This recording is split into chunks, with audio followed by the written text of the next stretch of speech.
So we will start with the next hormone, cytokinin. Now this cytokinin part is very small comparative to auxin, but here also we have to study about cytokinin signaling. We have to study about the physiological roles of cytokinin, their biosynthesis. Okay, so these are again very important. Okay, the biosynthesis part is spatially very important for cytokinin. Now first we will have a brief idea about the discovery of cytokinin and its chemical nature. Okay, so see, so these cytokinin, just a moment. Okay, so these cytokinin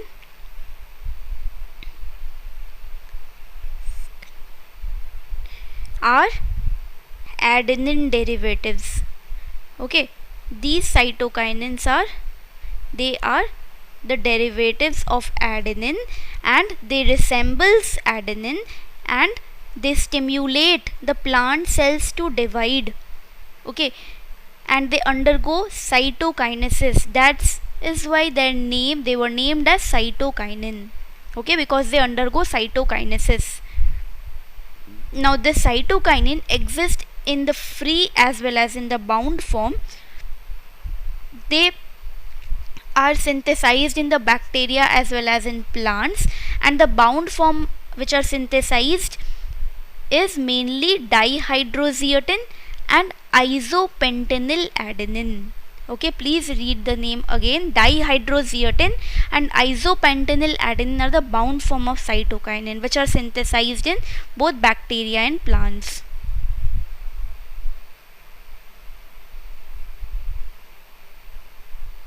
Next, now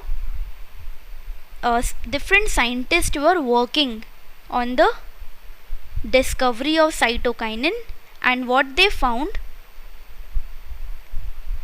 is that while they were working on the nutritional requirement for the growth of the plants in tissue culture lab, they reported the activity of specific cell division factors in vascular tissue. In vascular tissue, there is a specific cell division factor present. Okay, they found this specific cell division factor is mainly required by the plants for the growth and the cell division, and they found that when they were working in the tissue culture lab on the nutrient medium of the plants. Another scientist, Miller, what he did, he isolated the first cytokinin and named that cytokinin as kinetin. Okay, now why kinetin? Because this promotes cytokinin. And where from this kinetin was isolated? From herring sperm DNA. Now another scientist, Lytham, what he did, he crystallized cytokinin from corn kernels and termed this cytokinin zeatin. Okay, the one which I am encircling is very important. Okay, we have to remember that. It's termed zeatin. Now zeatin is the first naturally occurring cytokinin. Okay, now this kinetin was the first synthetic analog of cytokinin, and it was discovered from the endosperm of coconut also. Okay, now this endosperm of coconut contains kinetin. This kinetin is a synthetic analog of cytokinin. Okay, so which form of cytokinin is present in endosperm of coconut? It's kinetin. Okay, now zeatin we already discussed that they are found or discovered from the immature endosperm of the corn, and zeatin is the most abundant naturally occurring cytokinins in plant.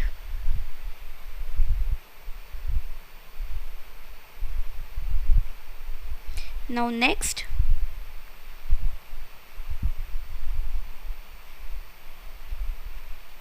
this cytokinin is the adenine derivative.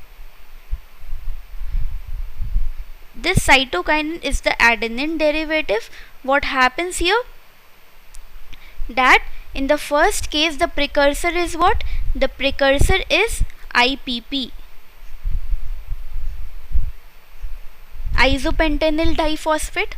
Okay, now what happens in this case, that it involves the transfer of dimethyl allyl diphosphate to the sixth position of adenosine monophosphate.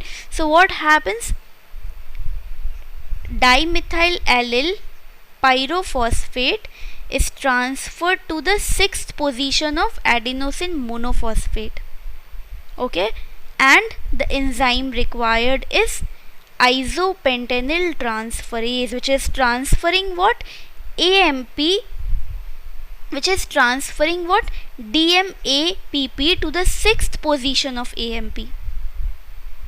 As a result, what is formed? As a result, isopentenyl AMP is formed. As a result of which isopentenyl AMP is formed in the first case. So in the first case, dimethyl allyl pyrophosphate or diphosphate is reacting with AMP. What is happening here? That DMAPP is added to the sixth position of AMP, forming isopentenyl AMP. Okay, now this isopentenyl AMP I am writing here from the second step. So number 2 is what? Isopentenyl AMP.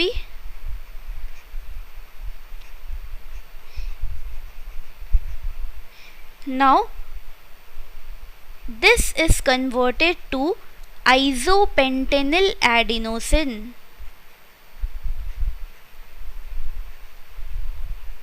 How? So from isopentenyl AMP, ribose group or the sugar group is removed.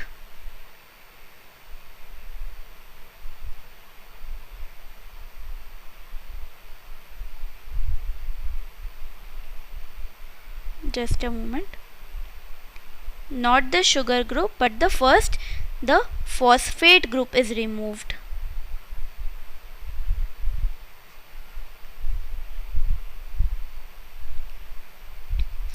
So it is converted to isopentenyl adenosine by the removal of the phosphate group.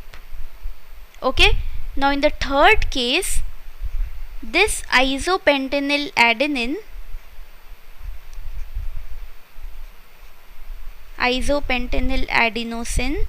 it will be converted to isopentenyl adenine. Now from adenosine, that means ribose group is removed here. Okay, when ribose group is removed, then from adenosine, adenine is formed, isopentenyl adenine. Now this isopentenyl adenine is the basic unit of all other cytokinins. Okay, from where like dihydrozeatin, zeatin and all those are formed. So what are the three steps? That IPT, which is isopentenyl transferase. Now very important question comes from this enzyme, isopentenyl transferase. It will transfer the DMAPP to the sixth position of adenosine monophosphate, forming isopentenyl AMP. Now what is DMAPP? Now DMAPP is the isomer of IPP. Okay, and the pathway name we discussed in the very first class while we were starting with the plant hormones. This pathway is known as isoprenoid pathway. Okay, this pathway is known as isoprenoid pathway. Which pathway? The pathway which uses IPP as a precursor. Fine. Now, in the second case, isopentenyl AMP, phosphate group is when removed, it will be adenosine. From adenosine, when ribose will be removed, it will be adenine. So isopentenyl adenine is the basic unit of all other cytokinins. Okay. Next,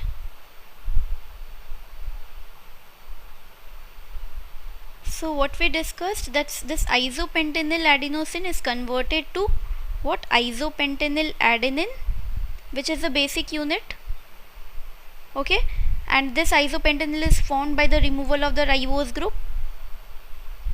Now this isopentenyl adenine, so that last was the fourth step, third step, where adenine was formed. So in the fourth step I'll write isopentenyl.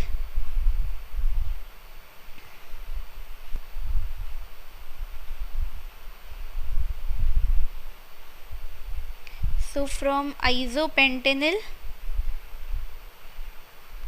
adenine, what it is formed? The different kinds of cytokinin, okay, is oxidized to zeatin, okay, by replacement of one or more hydrogen by OH in the methyl group.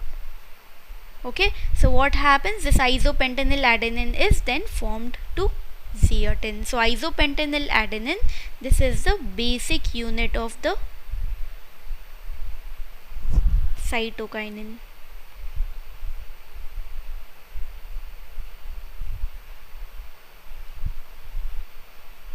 So OH group here is replaced, isopentenyl adenine's OH group is replaced by the hydrogen group,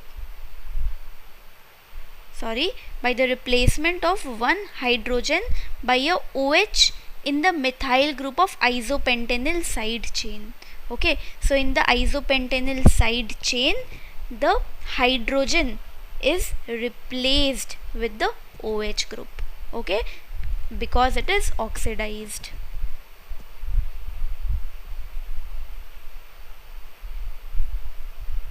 Now, where are cytokinin synthesized? Cytokinin are synthesized in the root apical meristem region. So since any molecules or any substance, when they are synthesized in the root, they are transported by xylem. So ones which are synthesized in shoot, they are transported via phloem. Okay, so they are synthesized in root, they need to move to the shoot through the xylem. Okay, through the with the water and minerals, they are transported through the xylem to the shoots from the roots. Now physiological and developmental effects of cytokinin. Now we studied that auxin helps in cell elongation, cytokinin helps in cell division of shoot and root apical meristem. They are the positive regulators of cell division in shoot apical meristem and the negative regulator of cell division in the root apical meristem. So they helps in shoot growth, okay, but inhibits root growth. It inhibits root growth, okay.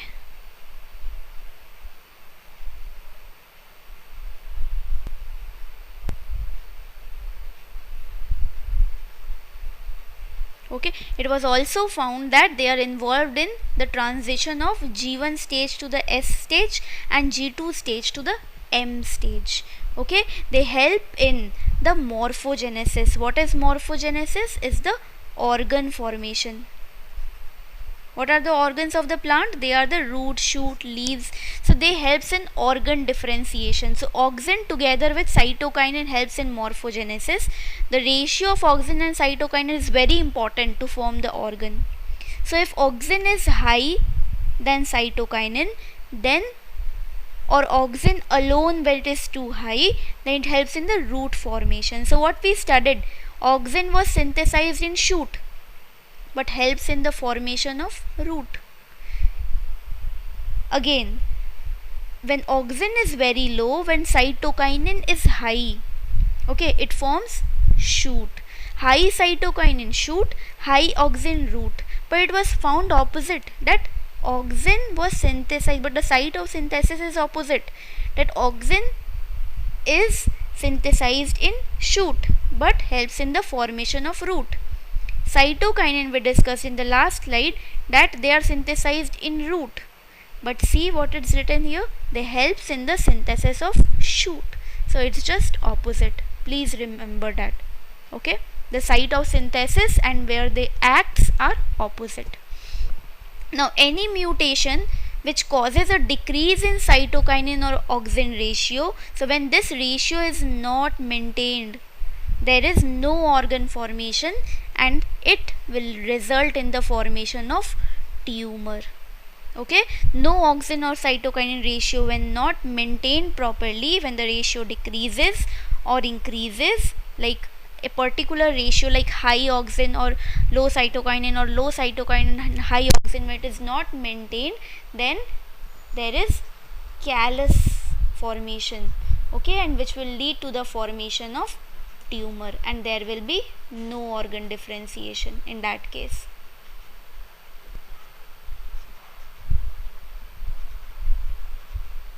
Okay, next,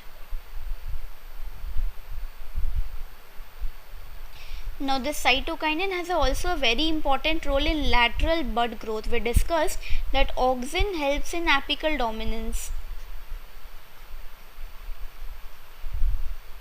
Okay, that means it helps in the plant to become taller. Okay, but what about cytokinin? Cytokinin helps in inhibition of the apical dominance, but the growth of the lateral bud. It helps in lateral growth, okay, which will not make the plant taller but will make the plant bushy. So this is the antagonistic role of cytokinin and auxin. Very important. This is the antagonistic role of cytokinin and auxin, where they inhibit each other. Auxin will inhibit cytokinin in the apical part, okay, and cytokinin will inhibit auxin in the lateral part. Okay, now, so cytokinin inhibits apical dominance and auxin inhibits the lateral growth. So their ratio is very important to determine whether the plant will show apical growth or lateral growth. Okay, now auxin also helps in the delaying of senescence, but cytokinin also helps in delaying of senescence. So this role is same as auxin. Okay, so zeatin riboside, which is a kind of cytokinin, and dihydrozeatin riboside, which is a kind of bound cytokinin. So zeatin riboside, which is a cytokinin, dihydrozeatin riboside, which is a cytokinin, both delays leaf senescence. Now how they delays leaf senescence? So change the color. So what happens if any part of a leaf becomes yellow? Okay, see, if for example this region has become yellow. Okay, so if externally cytokinin, like exogenous application of cytokinin is when done, exogenous cytokinin application is done, then what is observed? That this part which has become yellow, it will become green again. Now how the yellow part became green again on application of cytokinin? Because cytokinin helps in mobilization of nutrient. Okay, see, cytokinin helps in mobilization of nutrients, like it will help the nutrient from different parts to move to the region where more cytokinin is there. So it will help the nutrient from different parts to come to this region. How they will sense that this region there is a requirement of the nutrient? Because this region the cytokinin is more, which will help the more and more nutrient from different part to come to this location, so that this region will heal fast. This region will have more nutrient, will turn green again. So this way they helps in the delaying of senescence. Okay, another important role of cytokinin is that they helps the formation of chloroplast. Okay, so etiolated seedlings. What are etiolated seedlings? When seedlings are grown in dark. Okay, when any plant or any seedlings, when they are grown in dark, they cannot develop the green colored chloroplast. Okay, they cannot develop the green color chloroplast. Instead, they develop another kind of plastid. Now, what is plastid? Plastid is an organelle found only in plants. Okay, which gives the color to the plant. Okay, now etiolated seedlings develops etioplast. What is etioplast? It is a colorless plastid. It is a colorless plastid. Okay, this is a colorless plastid. Now, so when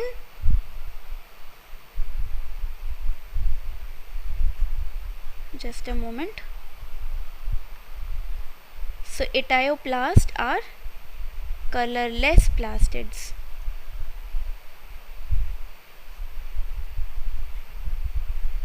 Okay, so now these etiolated seedlings, they are unable to synthesize the chlorophyll and enzymes. Why? Because sunlight is not there, they cannot synthesize the chlorophyll and the enzymes. But when cytokinin is applied to them, what will happen? They can develop normal chloroplast. So even in dark, when cytokinin is there, or when cytokinin is applied to the etiolated chloroplast, then in that case they can develop normal chloroplast and can become green again. Okay, so these are the important roles. So in summary, what are the important roles of cytokinin? It is first the cell division, then it's the morphogenesis. Okay, cell division, morphogenesis, then the root and shoot organ differentiation, which is morphogenesis, then the lateral bud growth, then delaying of leaf senescence, then mobilization of nutrient, and the formation of chloroplast in etiolated seedling. Okay, next we will come with another important topic, which is cytokinin signaling pathway.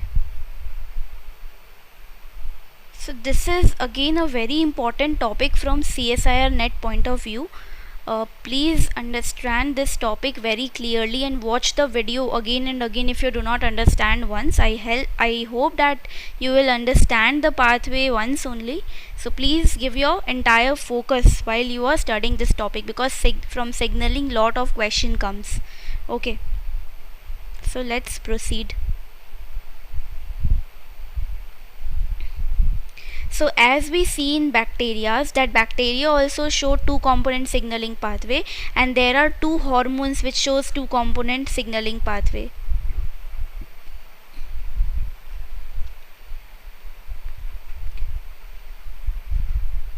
Signaling pathway is seen in bacteria.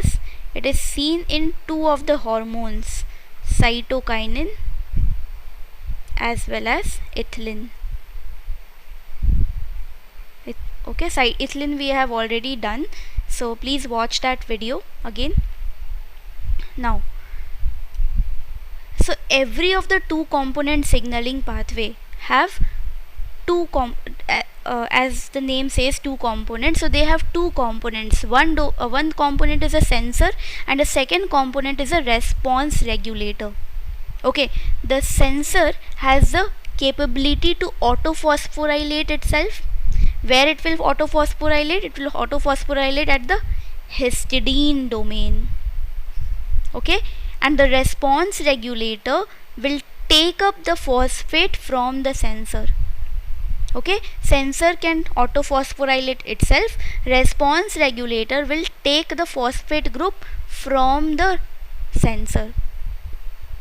Okay, now this sensor is located in the membrane and this is activated by a ligand. Okay, so ligand, like it's a kind of stimulus which will be received by the sensor. Okay, once sensor is activated, it will autophosphorylate itself on its histidine domain. Okay, now sensor will transfer this phosphate group. Now first is autophosphorylation. Okay, one enzyme will be there, the kinase enzyme will phosphorylate. Okay, the histidine kinase enzyme is there. The sensor has histidine kinase enzyme which will autophosphorylate its histidine residues. Okay, after that this phosphate group is transferred to the aspartate domain. Okay, this phosphate group will be transferred to the aspartate domain, so that it also got phosphorylated. So aspartate domain of the receiver domain, aspartate domain of the receiver component will receive the phosphate group from the sensor. Okay, so what will happen? First was autophosphorylation by histidine kinase. Okay, second was a transfer reaction. So first reaction was autophosphorylation of the histidine domain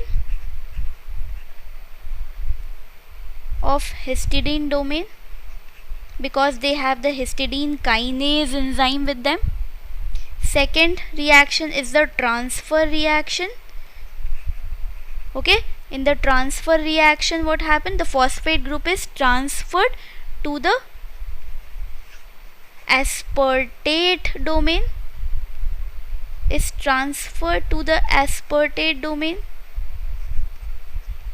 of what? Of response regulator. Okay, histidine of sensor first, and the second case is of response regulator. So aspartate phosphorylation will occur in response regulator, and histidine phosphorylation will occur in the censored component. Okay, now this response regulator have two domains. So every response regulator, so we studied about two components. First was sensor, second is response regulator. Now every response regulator again have two domains. What they are? One is conserved receiver domain and second is effector domain. So first conserved receiver will receive the phosphate group and effector will show the response. Okay, conserved domain will receive the phosphate group from the sensor and effector will show the response. Okay, now see, input is what? Input is this. In the sensor histidine kinase domain, what we will see that there is an input and there is a transmitter. So input will receive the signal or it will perceive the signal from any stimulus. Okay, now after the ligand or the stimulus is received, the histidine in the sensor domain will be autophosphorylated. Then there will be a transfer reaction which will transfer the phosphate group to the D. So D denotes here the aspartate. It will be transferred to the aspartate domain of the receiver. Okay, so this is a simple two component signaling system. So in the simple two component signaling system, what happens? The input domain is the site where the input domain is the site where the signal is sensed. Now this regulates the activity of the histidine domain. Okay, which is then activated and it autophosphorylates on its conserved histidine residue. Now this phosphate will be transferred to the aspartate residue where it resides in the receiver domain of the response regulator. Now the activity of the response regulator is modified or modulated by the phosphorylation site of its receiver domain. Okay, so activity will be modified in this way. Okay, output domain will be modified by receiving the phosphate group in the receiver domain. Now in the multi-component phosphorylase system, okay, in the phosphorylate two component signaling pathway, see here. So first was a simple one, simple two component. Second is multi-relay two component. Okay, so here what we see that in the multi-step, I write it properly. multi-relay or multi-step. So in the multi-step phosphorelay type 2 component signaling system, it comprises of hybrid sensor histidine kinase, okay, which have both the kinase and the receiver domain in one molecule. It has the kinase and the receiver domain in one molecule, okay. Now histidine phosphotransferase, which is denoted as HPT, histidine phosphotransfer protein, phosphotransfer protein, what it will do?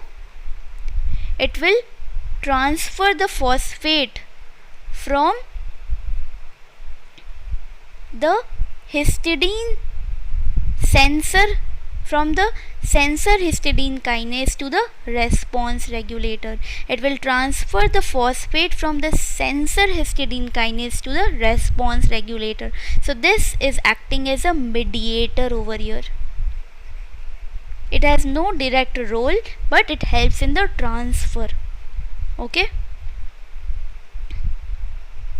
Next, what we see?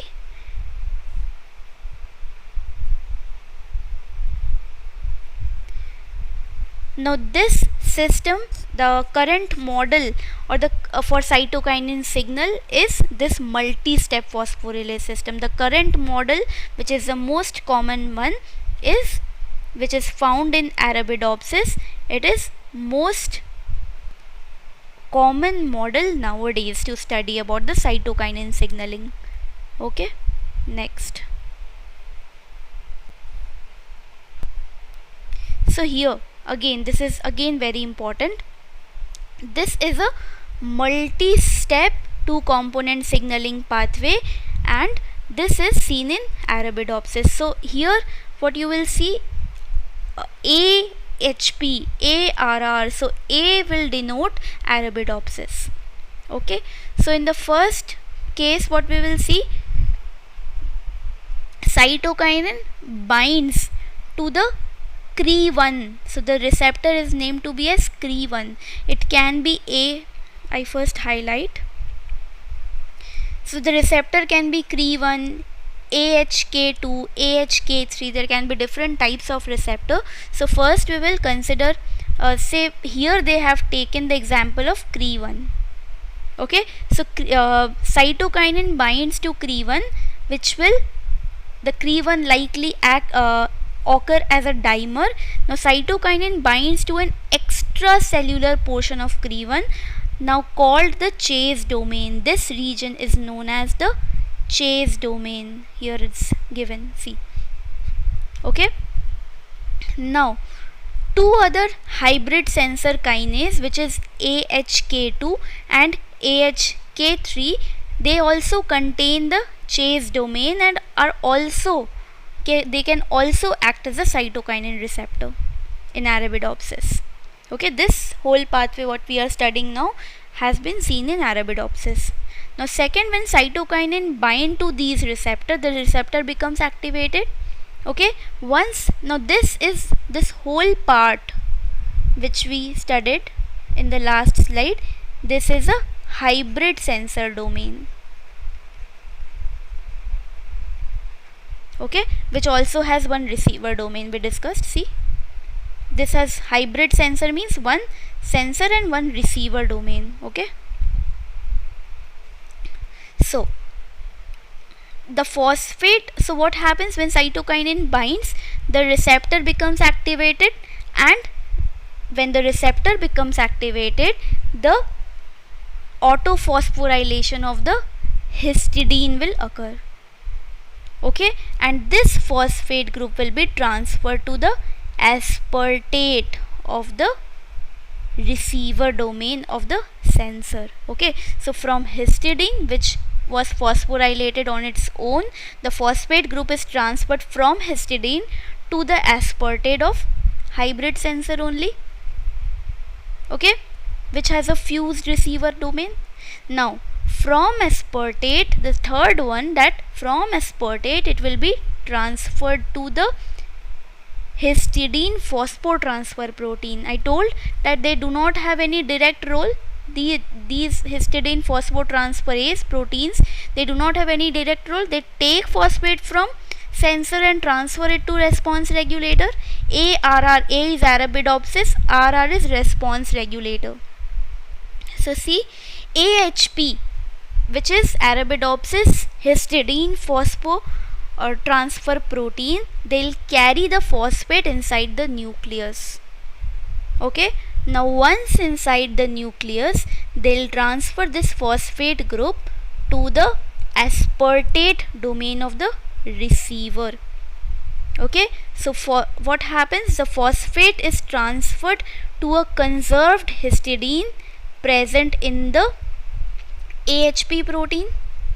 Now this phosphorylation causes the AHP became activated, which causes this AHP to move inside the nucleus, and inside the nucleus it will phosphorylate the aspartate residue of the receiver domain. Okay, now this receiver domain, the name of this receiver domain is type B ARR. Okay, now the phosphorylation of type B ARR, this will activate the output domain. Okay, and once the output domain is activated, the transcription of several genes are activated. Okay, the transcription of several genes are started. So which genes? There are some intermediate effectors. After that there will be some cytokinin signaling responses were seen, and among these responses they also activate another kind of genes known as type A ARR gene. Okay, type A ARR gene is also on in response to type B ARR. So type B ARR also activates type A ARR gene. So type ARR protein will be produced.